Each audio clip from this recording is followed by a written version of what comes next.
What we're going to do is I'm going to read, we're going to presume you read 1AR theory. And I'm going to read like a big picture 2NR overview, making arguments like 1AR theory is bad, etc., etc. Alright, cool. And I want to see how you deal with it, okay? Yep. Ready? Yep. Okay.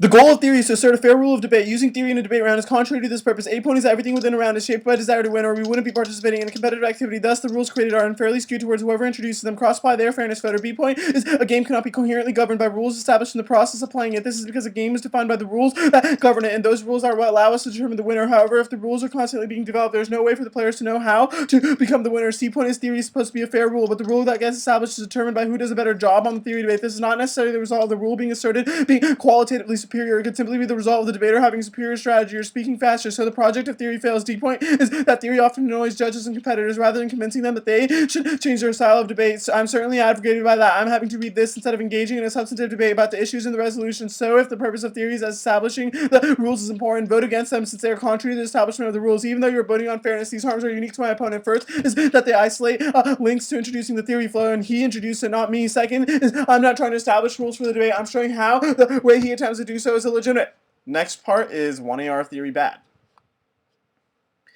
1. No matter how many arguments I put out, the 2AR can just respond to everything and I have no chance to answer it back. Thus, the AF gets to synthesize, extend, and weigh dropped arguments on the theory debate. All these are essential components of argumentation, and all are impossible for the negative to do. Theory in the AR is legitimate in policy debate because there are 2 negative speeches afterwards that the knight can use to extend arguments and respond to answers. Because LD lacks the structure, AR theory is not acceptable. Don't let them say I made too many arguments for him to respond to. This shows that he can't cover arguments and doesn't refute the argument about the general concept. 2. Theory in the 1AR is equivalent to a new argument. Theory is an offensive argument that is not a direct substantive turn to the NC to the on the NC to the NC or AC standard, and it's not an extension of the affirmative. It would be as if they read a new part of the AC in the AR, which is fundamentally unfair. 3rd, going for theory in the 1AR allows the AF to make the first 13 minutes of debate completely irrelevant. However, this takes away half of my speeches in 7 minutes, whereas it only gets rid of 6 minutes of affirmative time in 1/3 of the speeches. Thus, it uniquely puts me at a disadvantage. It also outweighs all AF theory standards since it has the clearest bright line ever, given that it is actually a mathematical disparity.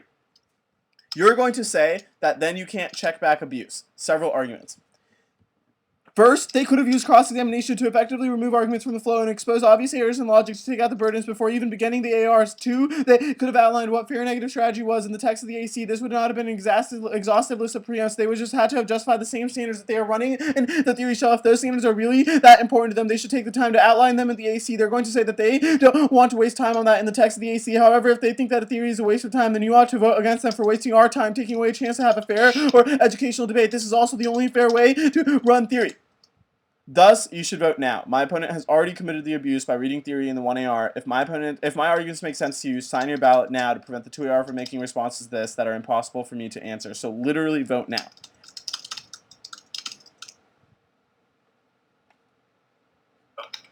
Cool. So why don't you take 3 minutes of prep time? Let's see how you do. Alright. Cool. So for those of you following along at home, take 3 minutes of prep time as well, give a speech, and compare it to what Parker gives. And incorporate my feedback. Okay, so if you're following along at home, I hope you've given the speech, and now you're going to compare it to what you're about to hear by Parker. Incorporate both the arguments that Parker makes and my feedback, and then give a redo, and you'll get to listen to part 2 of this drill set in the part 2 of the video series. I'm ready whenever you are. Alright.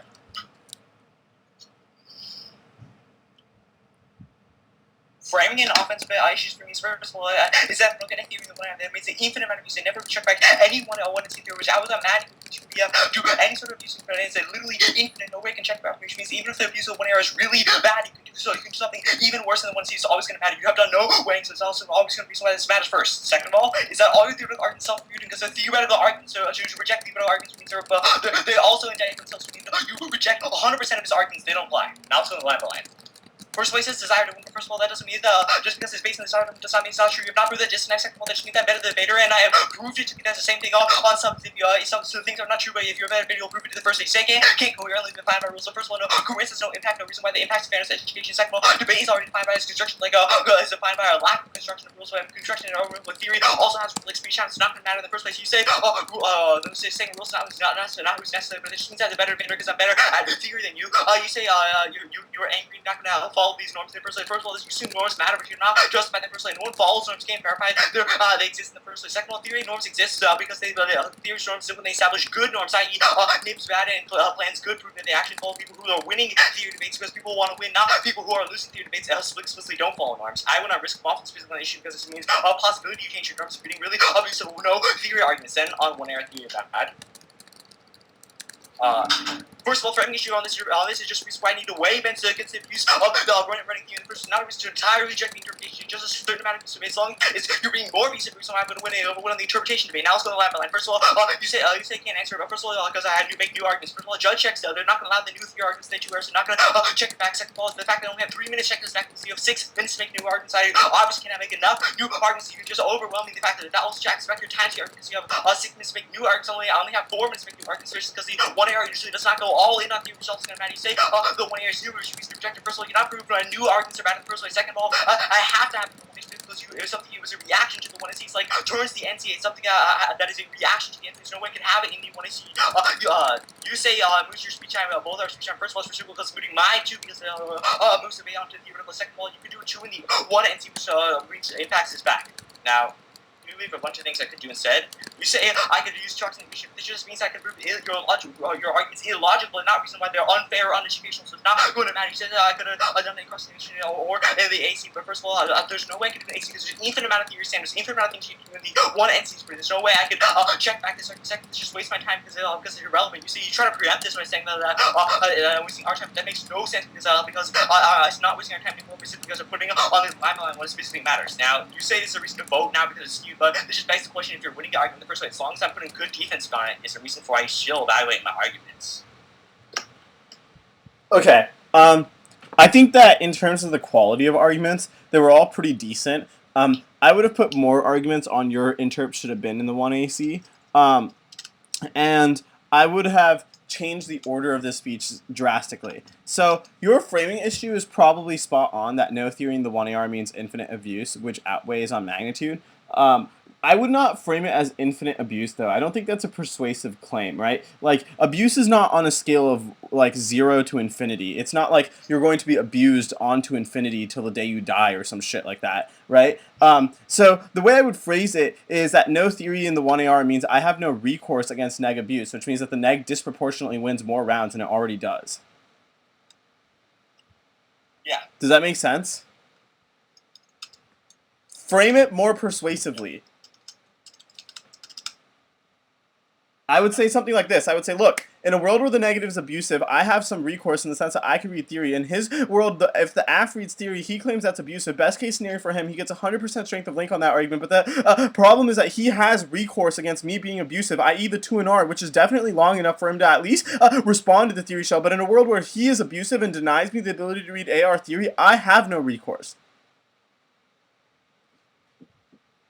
So notice how always my weighing is comparative. Like, how much recourse do I have in a world where you give me 1AR theory, and how much recourse do you have in a world where you give me 1AR theory? And then let's compare all of that to how much recourse I have in a world where you don't give me 1AR theory, and how much recourse you have in a world where you don't give me 1AR theory.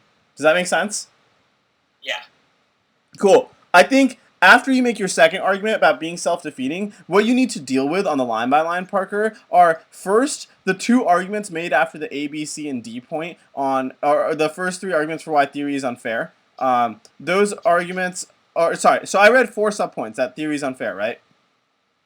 Yeah. So then I said afterwards, even though you're voting on fairness, these harms are unique to my opponent.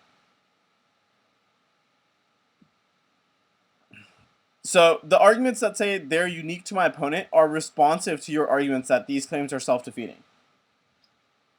Does that make sense? Yeah. So your self-defeating argument is essentially a non-unique. These arguments are establishing uniqueness. Yeah. So you need to deal with those 2 arguments first if you want to get access to your second argument in the framing issue. Yeah. Then I would say before you get to any of the line-by-line, I would also go to the argument that the ability for the after-check abuse is not denied by this argument. Yeah. And so, get access to the abuse for the no recourse. Right, the no recourse. And I would make more arguments against the CX checks and I outline what a fair neg strat in the text of the AC is. Does that make sense? Yeah. And so, really what you want to do is you want to paint a picture for why debate looks better in a world where the 1AR reads the theory shell as opposed to the 1AC. Yeah, yeah. And I think the strongest way to go about that is by making an argument that 1AC can't read theory absent a violation. So I don't know what is abusive until you give your 1N. Yeah. And God forbid you decide that what I think is abusive is not what you think is abusive, and then you proceed to do what I think is abusive. In your world, I wouldn't be able to read theory. Yeah. Does that make sense? Yep. So I think that where this needs to improve on the line by line are the responses that directly interact with your framing issue and the order in which you give this speech, as well as the weighing for recourse. Do you think I should just like mostly concede everything else? I think For, you like, probably can concede. I think you should probably respond to the 1AR specifically as bad for theory. But I think you can mostly confuse it or concede it. Like you can concede the A, B, C, and D point. And then just go for like the weighing. Yeah, just go for the weighing. I would respond to the 1AR bad arguments though. Alright, yeah. Yeah. So, interestingly enough, this was written in 2009, so a very long time ago. And notice how a lot of those arguments are still around now. They've just been more nuanced now. Yeah. Cool. So, homework for next time includes getting a speech ready to redo against this, where you fix the order, you do the weighing better, and you make more line-by-line arguments against the most important arguments in the block. Cool. Awesome.